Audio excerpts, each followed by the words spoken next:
नमस्कार दर्शक बंधु आपण समस्त को स्वागत आमर ही चैनल। एबे अंगनवाड़ी कर्मी आसुच एक नुआ सूचना। एवं दरमा वृद्धि होगा जाऊँगी 10,000 परिवर्ते मिल 18,000 टंका। आसतु संपूर्ण अपडेट जाना एक कथा जानी एवं अंगनवाड़ी कर्मी एमतीक अन्य सरकारी कर्मचारी आंदोलन को ओह्लैथिले। यही आसीगला एक नुआ अपडेट भिडियो जाना। ता पूर्व भिडियो को लाइक करूँ, सब्सक्राइब करनथिले एवं सब्सक्राइब करी पाखर थिबा घंटी चिन्ह को दबाई दियंतु। देखंतु आंदोलन ओह्रिछंती अंगनवाड़ी कर्मी और सहायिका। विभाग सचिव सह आलोचना हेबा परे किछि दाबी को स्वीकार करा जायथिबारु आंदोलन ओह्रिछंती अंगनवाड़ी कर्मी। तेबे आलोचना सफल हेबाकु नै आशावादी अछंती एमाने। दिनिकिया धारणा थिबारु धारणा शेष होईछि। आगकु जदि दाबी पूरण न हुए पुणी राजरास्ता को ओह्लाइबे बोली संघ पक्षरु कुहा जायछि।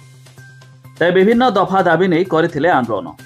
मासिक दरमा 10,000 टंका वृद्धि करी 18,000 टंका मिलवा, पिलांको मिलुथिबा खाद्यर टंका बढ़ाइबा, पेंशन लागू सह अवसर समय आर्थिक सहायता मिलिया भली दाबी मध्य करथिले। ता छड़ा बहिष्कार होइथिबा अंगनवाड़ी कर्मी को पुनर्नियुक्ति लागि दाबी मध्य करिसंती। तबे निर्वाचन पूर्व सरकार देइथिबा प्रतिश्रुति लागू करिया पई दाबी करी अंगनवाड़ी कर्मी माने आंदोलन को ओह्लाइछंती।